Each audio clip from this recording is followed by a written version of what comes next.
Video games have become a rather lucrative and integral part of our society. In 2017, for instance, the industry had made a total of $36 billion in revenue. However, like any other form of entertainment, they've got their opponents as well. They've been slammed by religious moral guardians, lawyers who've got nothing better to do with their time, SJWs that pretty much hate anything fun by our standards, and feminists that twist information to suit their needs. All of these individuals view video games as problematic in some shape or form, and thus do whatever they can to try to either remove them altogether or remake them to suit a particular narrative. Usually, this results in failure. Case in point, Brianna Wu, a hardcore feminist and anti-gamergator, had crafted a game called Revolution 60 in order to promote female empowerment. What was notable about the game was not only the premise behind making said game, but also the fact that the entire team that made said game consisted of women. And as you can see on the Steam page for it, the game was considered to be a complete train wreck. Today's story involves a video game made by someone that was not a professional in the gaming industry. In an article from Campus Reform, a graduate from Mills College named Taylor Sandusky had created an open source game for a master's thesis in computer science. The name of the game is Plato's Evil Closet. Sandusky describes the game as the following. This game is a challenging, non-violent dungeon crawler that stars a queer woman of color and acts as a metaphor for fighting white heteropatriarchy. At its core, a system that privileges whiteness, heterosexuality, and masculinity. The dungeon represents white heteropatriarchy, and the various monsters represent aspects of the system. In order to escape the dungeon, the player needs at least 2 friends. If they try to exit before meeting this requirement, they are informed that the door is too heavy. This is intended to represent the importance of solidarity. One person or group cannot escape the dungeon or patriarchy without the help of others.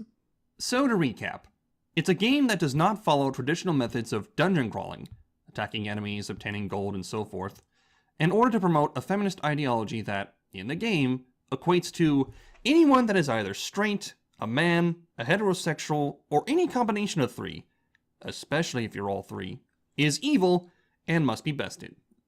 And seeing as Sandusky has decided to use a game as a presentation for this idea, I've decided to do a little review of this thing as though it was an actual product released to the public. Now, I will admit that while not having made games in my life, I do get that the process can be very difficult. That is, if you design and code everything for the game by hand. But apparently, Sandusky has taken a leaf out of the Asset Flip Developer's book, and has practically made the game out of nothing but stock images taken from an image search and slapped them together into this incoherent mess. The enemies consist of a 3-headed dragon, a skeleton with a sword, and mushrooms with eyes. Yeah, these things look like very third-rate versions of Goombas, with one of them wearing a fedora apparently. Considering that this is a feminist game, I wager that these were intentionally picked to represent men.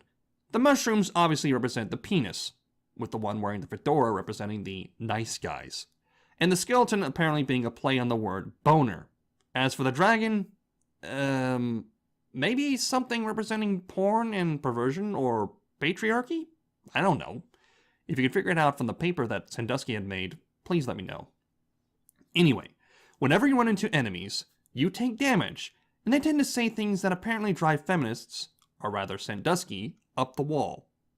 Nudes? You should smile more. Hey, beautiful. Get back in the treasure pile. You're not like other girls. Feminism is a plague to society. From the look of things, it's almost as if the wizard is getting their feelings hurt simply by hearing these words. Almost like how an SJW does every single time they see or hear an opinion that disagrees with or is vastly different from how they view the world. Apparently Sandusky had forgotten that they were programming a game, and instead just vented their frustrations in this farce of a program. As for the graphics, good gravy, they are terrible. As you can tell from the footage, all of the graphics used were either picked from an image search engine or from websites that offer royalty-free images. The layout of the rooms are bare bones and uninteresting.